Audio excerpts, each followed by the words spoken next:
সুপ্রিয় শিক্ষার্থীরা, সবাইকে লুমেলান একাডেমির পক্ষ থেকে স্বাগত জানাচ্ছি। আজকে এই পর্বে আমরা এসএসসি ফিজিক্স বলো, এইচএসসি ফিজিক্স বলো, তরতরিতে একটা খুবই ইম্পর্টেন্ট কোশ্চেন, যেটা মাঝে মাঝে পরীক্ষা আসে, আমাদের সিকিউ আকারেও আসে, আবার এমসি আকারে আসে। সেই কোশ্চেনটি হচ্ছে, দেখো আমি লিখে রাখছি বোর্ডে। কোশ্চেনটা হচ্ছে, কোনো একটি তারের রোধ 5 ওহম, পূর্বে তারটিকে টেনে 3 গুণ করা হলে পরিবর্তিত রোধের মান কত? তো এই কোশ্চেনটা অ্যান্সার করার ক্ষেত্রে আমরা প্রায়শই ভুল করে থাকি।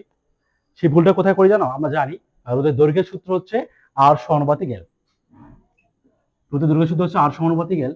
এই সূত্র যদি আমরা সবাই জানি, তো হচ্ছে তাহলে মানে হচ্ছে তার থেকে টেনে 3 গুণ করা হলে, যদি তার থেকে আমি টেনে 3 গুণ করি, তাহলে আমার রোধ 3 গুণ বৃদ্ধি পাওয়ার কথা। কিন্তু এই কোশ্চেনটার অ্যান্সার এটা হচ্ছে হয় না। কেন হয় না, বিষয়টা আমরা একটু বিস্তারিত দেখি।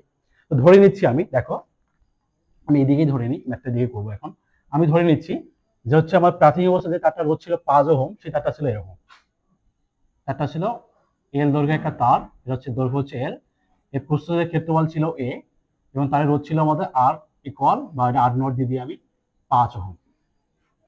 এবার দেখো এই তারটিকে আমি টেনে কত গুণ করলাম? 3 গুণ।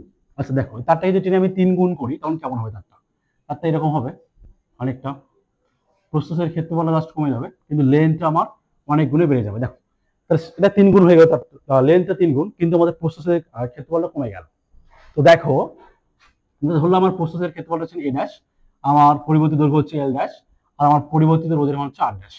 তোমাকে এই আর ড্যাশের মানটা বের করতে বলা হয়েছে। দেখো বলেছে না যে পরিবর্তিত তারের রোধ কত, তোমাকে আর ড্যাশটা বের করতে হবে।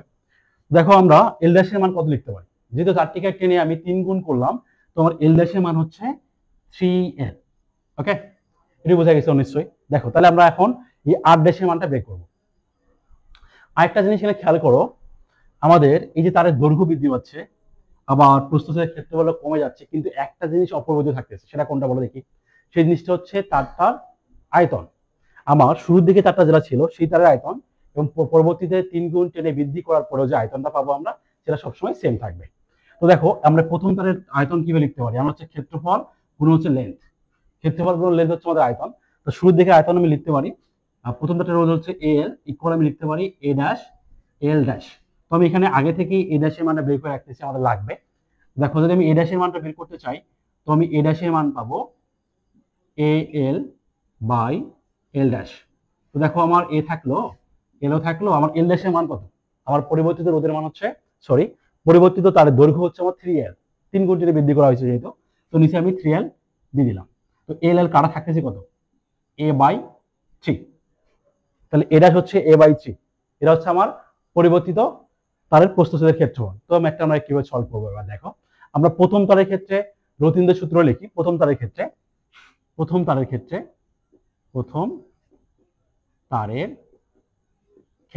আমরা রতিন্দ্রের সূত্র কি জানি? আর ইকুয়াল রো এল বাই এ। তো প্রথম তারের ক্ষেত্রে আমি সূত্র লিখে নিচ্ছি। যেহেতু আমি প্রথম তারের রোধটাকে আর নট ধরছি, তাহলে আমি এখানে লিখবো R not equal rho L by A. এটা 1 নম্বর সমীকরণ দিয়ে দিচ্ছি। তো দ্বিতীয় তারের ক্ষেত্রে বা পরিবর্তিত তারের রোধ, সেক্ষেত্রে আমি কি লিখবো? এটা শুরুতে লিখতে পারো, শুরুতে তারের রোধ, আর পরিবর্তিত তারের রোধ, পরিবর্তিত তারের রোধ, এটা আমি লিখবো আর ড্যাশ ইকুয়াল, কি লিখবো? পরিবর্তিত তারের রোধ আর ড্যাশ ইকুয়াল হচ্ছে আমাদের rho L dash by A dash. এটা হচ্ছে আমার 2 নম্বর সমীকরণ।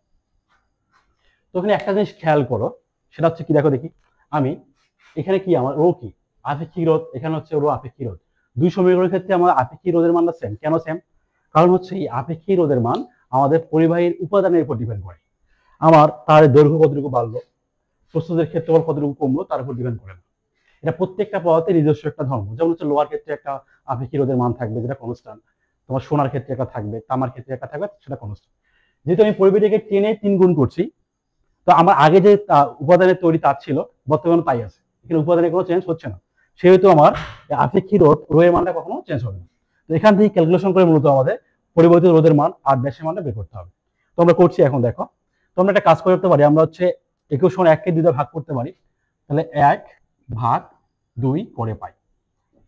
তোমরা 2/1 করে দিলেও সমস্যা হবে না, একই ক্যালকুলেশন। দেখো যদি আমরা 1/2 করে দিই পাই, তাহলে আমরা কি পাবো? উপরে থাকবে আমাদের আর নট, নিচে থাকবে আমাদের আর ড্যাশ। আর নোটের মানে দেখো রো এল বাই এ, আমি ইনপুট করে দিচ্ছি রো এল বাই এ গুণন। আমি একবার লিখে দিচ্ছি, যেহেতু আমার আর ড্যাশের নিচে আছে, তো এটা ভাগাকারে আছে, জাস্ট এটা উল্টে যাবে। তো হচ্ছে আমার উপরে থাকবে এ ড্যাশ, নিচে থেকে আমার ও রো এল ড্যাশ। ওকে, তো আর naught by R dash equal হচ্ছে, দেখো আমরা এখন মানগুলো ইনপুট করে দিই, রো এল বাই এ গুণন এ ড্যাশ থাকলো। আচ্ছা, আমরা এ ড্যাশে একটা মান বের করছিলাম, দেখো আমাদের এ ড্যাশের মান ছিল এ বাই 3, এই মানটা আমরা ইনপুট করে দিতে পারি এখানে। তো এ ড্যাশের মান হচ্ছে আমার এ বাই 3, রো থাকলো।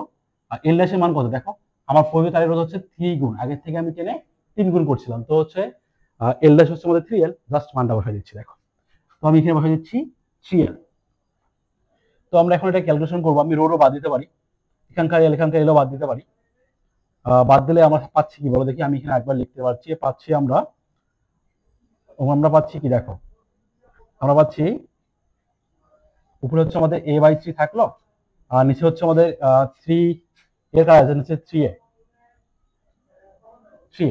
ওকে, তো এটাকে আমি জাস্ট আরেকটু জেনারেলাইজ করে লিখি, তাহলে হচ্ছে এ বাই 3, এ বাই 3 আর 3 এ বাই 3 আর 1/3, হ্যাঁ এ বাই 3 1/3, এগুলো দেখো এ বাই 3 1/3। তো আমার এই বাদ করতেছে, আমাদের থাকতেছে R naught by R dash equal হচ্ছে আমাদের থাকতেছে 1/9। তোমার টার্গেট কি, আর ড্যাশের মান বের করা, পরিবর্তিত রোধের মান। তো হচ্ছে আর ড্যাশ ইকুয়াল আমরা কি লিখতে পারি, আমরা আর ড্যাশ ইকুয়াল লিখতে পারি, আর ড্যাশ ইকুয়াল লিখতে পারি আমরা 9 আর নট। তো হচ্ছে আর ড্যাশ ইকুয়াল 9 আর নট, 9 থাকলো। আমাদের আর নট কি, আমাদের যেটা তার দেওয়া ছিল শুরুতে, যে রোধটা ছিল সেটা, শুরুতে রোধ কত ছিল আমাদের 5 ওহম, তাহলে বসাই দাও। তো হচ্ছে আমরা পাচ্ছি আর ড্যাশ ইকুয়াল টু 9 গুণন 5, তাহলে হচ্ছে 5 লাম কত হচ্ছে 45, 5 লাম 45 ওহম, এটা হচ্ছে আমাদের অ্যান্সার। তাহলে হচ্ছে আমাদের পরিবর্তিত তারের রোধ হচ্ছে 45 ওহম। তো দেখো, এটার একটা আমাদের শর্টকাট টেকনিক আছে, খুব সহজেই এই টাইপের কোশ্চেনগুলো আমরা সলভ করতে পারি। সেটা কি হবে, সেটা হচ্ছে আমরা লিখতে পারি পরিবর্তিত তারের রোধ, আমি এই যে একটা জায়গা নিয়ে নিচ্ছি এখানে, আমাদের হচ্ছে পরিবর্তিত তারের রোধ হচ্ছে আর ড্যাশ ইকুয়াল টু লিখতে পারি আমরা n স্কয়ার, আর এটা হচ্ছে আমাদের একটা ফর্মুলা শর্টকাট। সেটা কি, দেখো কখনো যদি কোনো তারকে টেনে 5 গুণ 10 গুণ 15 গুণ করা হয়, বা যে কোনো টেনে করা হলো, সেক্ষেত্রে আমরা জাস্ট এন এ মানটা ওটাকে ভুল, যদি 5 গুণ করি তাহলে এন এ মান 5, যদি 6 গুণ করি এন এ মান 6। যেহেতু এই কোশ্চেনটাতে আমি এন এ মানটা 3 গুণ ছিল আমার, তো বসাও। দেখো আমি যদি 3 গুণ এখানে বসাই, 3 এর মান কত পাবো আমি, তো 3 এর পর স্কয়ার, 3 এর পর স্কয়ার কত হচ্ছে 3 স্কয়ার 9, তাহলে হচ্ছে দেখো 9 গুণন আগে 5 45, আমরা কিন্তু শর্টকাটে পাচ্ছি 45। তো হচ্ছে যদি কখনো এমসিকিউতে আসে, তাহলে তোমরা অবশ্যই এরকম শর্টকাটগুলো ইউজ করবা, আর সিকিউতে আসলে এভাবেই আমরা করতে হবে। তো ধন্যবাদ সবাইকে, আজ এ পর্যন্তই।